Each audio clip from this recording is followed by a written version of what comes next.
Amulya, yes sir. क्या लगता है कैसा रहा आपका मॉक? सर मुझे फ्रँकली बताऊँ तो इतना अच्छा नहीं हुआ। रिझन बिहाइंड दॅट की मी बॅच 26ला जॉईन केली होती सर, आणि त्याच्यानंतर मी आज सध्या वर्किंग करत आहे आणि घरचे काही इश्यूज असल्यामुळे मला प्रिपेअर करायला टाईम नाही मिळाला sir. This is your first mock? Yes sir. तो आप दोनों कलीग ही हैं फिर? Yes sir. एक जैसा प्रोफाइल, एक जैसा एटीट्यूड चलेगा, इट्स ओके. और क्या गलत लगा आपको? Banking awareness sir. देखो, सबसे पहली चीज़ ना अमूल्या, एक बात जस्ट मैं एक ऑब्वियस अनुभव के आधार पे कह रहा हूँ कि यहाँ से आगे अगर आप IBPS PO या SBI PO या RBI ग्रेड बी या RBI असिस्टेंट, ऐसी कोई भी एग्ज़ाम अगर आप देने वाले हो, मान लो, देखो इतना समझ लो कि तैयारी को अपना एक वक्त लगता है और जो आपको देना ही पड़ेगा. Yes sir. आप दौड़ भाग के तैयारी करोगे तो न तो IDBI का रोल आप ठीक से निभा पाओगे, न यहाँ कुछ खास हो पाएगा. येस. ये होगा ही, ये होगा ही. Yes sir. ये इसका बेस्ट एग्जाम्पल है अभी. Yes sir. ओके, इसको जितना वक्त चाहिए वो तो इसको आपको देना ही पड़ेगा, और ये नहीं होगा तो चमत्कार होने वाले नहीं है. कंपटीशन आपके सामने है. Yes sir. राइट.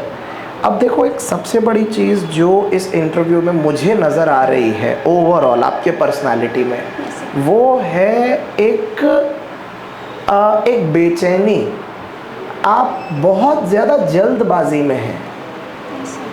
बात करने की जल्दबाजी, येस सर. ते आंसर, ये देखो अभी मेरा बोलना हुआ ही नहीं, यही बोल रहा था मैं एग्जैक्टली. आंसर देने की जल्दबाजी. इवन अगर आपको कोई आंसर नहीं आ रहा है, आपको मैं बताता हूँ आपका बॉडी लैंग्वेज कैसा है.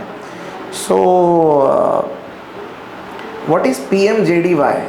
सॉरी सर, अरे सोच तो लो क्या है. नाही सर, मला ना त्याचा लॉंग फॉर्मच नव्हता, मला JBY वाटलं होतं आधी. नाही, मी ते म्हणतच नाही आहे की तुम्हाला ते आठवलं पाहिजे. मैं तुम्हारे बॉडी लैंग्वेज के बारे में बात कर रहा हूँ. शांत हो जाओ, पहले सुनो मैं क्या बोल रहा हूँ. Yes, sir. एकदम शांत हो जाओ. Yes sir. नाहीतर मी काही भलतंच फीडबॅक देणार आणि तुम्ही अर्थ काही वेगळाच काढणार त्याचा. Okay sir. तुम्ही प्रश्नाचं उत्तर काय दिलं काय नाही दिलं ते सोडा, येस सर. पण कोणत्या प्रश्नावर रिॲक्शन कसं पाहिजे मी ते सांगतो आहे. Okay sir. सपोज आपल्याला एखाद्या प्रश्नाचं उत्तर नहीं येत है, ठीक है. कल कोल्हापुर में मेरे सामने सेम ऐसी सिचुएशन थी. इतनी हड़बड़ी में था वो कैंडिडेट. तो सपोज अगर मैं उसको पूछ रहा हूँ what is IMPS, sorry sir, so what do you know about inorganic farming, sorry sir. अरे तुम एक पल सोच तो लो, सोच तो लो. मतलब क्या, यानी is it a robot function कि मैंने एंटर किया और तुरंत आ गया? नो, ऐसा थोड़ी होगा. After all you are a human being. आप अपना वक्त ले सकते हैं. अगर आपको सॉरी बोलना है, अगर आप ट्राई नहीं भी करना चाहते हैं तो टूट क्यों पड़े हो, धीरे धीरे बोलो, आराम से बोलो. ये आपकी बेचैनी को दर्शाता है. So please don't do that. इतने हड़बड़ी में आंसर मत दो. Okay, be relax. The moment जैसे ही बोला कि fine, that's all from my side, ठीक है, आपका इंटरव्यू हो गया, तुरंत एकदम उठ के हम रवाना भी हो गए. By the time thank you बोल रहे हैं, निकल भी गया कैंडिडेट. इतनी हड़बड़ी मत दिखाइए, इससे हमारे इंटरव्यू के जो जेस्चर्स होते हैं ना वो गलत हो जाते हैं. शांत रहिए थोड़ा सा. मतलब उस माहौल का अपना एक महत्व है, उस डेकोरम के हिसाब से चलिए. पहली चीज़ ये, ठीक है. दूसरी चीज़, आपकी कम्युनिकेशन स्किल्स अच्छी है, ठीक है, लेकिन जब आपको कोई चीज़ नहीं समझ में आ रही है तो आपको कैसे रिएक्ट करना चाहिए उसकी आपको थोड़ी बहुत प्रैक्टिस ज़रूर करनी चाहिए. ओके. तीसरी बात, RRB PO की रिस्पॉन्सिबिलिटी और गवर्नमेंट की स्कीम्स, इसके बारे में आपको आपका नॉलेज बढ़ाना पड़ेगा. वो साफ नज़र आ रहा है कि वो अपडेटेड पार्ट नहीं है, ठीक है. IDBI से आप जा रहे हैं RRB में, तो उसके रीज़न तो मैं ऑलरेडी थोड़ी देर पहले ही एक्सप्लेन कर चुका हूँ. तो आप वो चाहें तो वो बोल सकते हो, दैट इज़ ओके, राइट. लेकिन कुछ कुछ चीज़ें ऐसी हैं, जैसे आपके अंदर ऐसी क्या 3 क्वालिटीज़ हैं जो कि आपको अलग बनाती है या फिर जो आपको इस नौकरी के लिए बहुत योग्य बनाती हैं. तो you didn't say anything on that.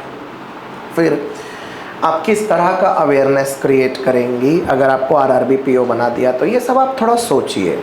गांव में कोऑपरेटिव बैंक को ज़्यादा प्रेफर किया जाता है एज़ कम्पेयर टू अपनी आरआरबी, तो ये ऐसा क्यों होता है? तो you really need to have a fair idea about this. तो इन सब बहुत बेसिक चीज़ें हैं, ये सब सीखना और पढ़ना यानी कोई बहुत बड़ा रॉकेट साइंस नहीं है, आप छोटे से एफर्ट्स लेके ये इजीली कर सकते हो, ठीक है। IMPS UPI क्या होता है, ओके, रिस्पॉन्सिबिलिटीज़ क्या हैं आरआरबी पीओ की, इस तरीके से। अब देखो एक और चीज़ है, हम ऊपर बात नहीं कर सकते, हवा में बात नहीं कर सकते, ओके, की what are the responsibilities of RRB PO, branch handle करणं, हे झालं वरतून सांगणं, अरे एक्झॅक्टली काय करणं। आता एखादा डॉक्टर असेल, त्याला आपण म्हटलं की तुमच्या काय जबाबदाऱ्या आहे, तर तो म्हणेल हॉस्पिटल हँडल करणं। अरे काय नेमकं, तर तो त्याला सांगावं लागेल ना टेक्निकली की हा ऑपरेशन करणं, हे OPD जाणं, विजिट करणं, समथिंग लाइक दैट। तो at least that basic responsibilities has to be told completely, तो उसकी थोड़ी सी आदत डालिए, वो ज़रूरी है। क्लियर है? ओके। एनीवेज, अभी देखिए कम्युनिकेशन स्किल्स पे मैंने आपको अच्छे मार्क्स दिए हैं, अपीयरेंस आपका ठीक है, अपीयरेंस पे भी आपको यही, आप ये फायनल ड्रेस आहे? येस सर, त्याच्याबद्दल विचारायचं होतं। एकतर हा आहे आणि सेम कलरची आहे सर कुर्ती, ज्याच्यावर ओढणी पण आहे सर, मग कोणतं घ्यायचं मग? राउंड नेक वाला है क्या कोई? सेम राउंड नेक ऐसा ही है? Yes sir.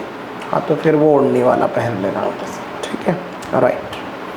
ओके, इसमें जो लेगिंग्स है उसकी लेंथ पूरी है, क्योंकि मेरे को वो थोड़ी कम लग रही है, मतलब कम है, मतलब 3/4 है क्या वो?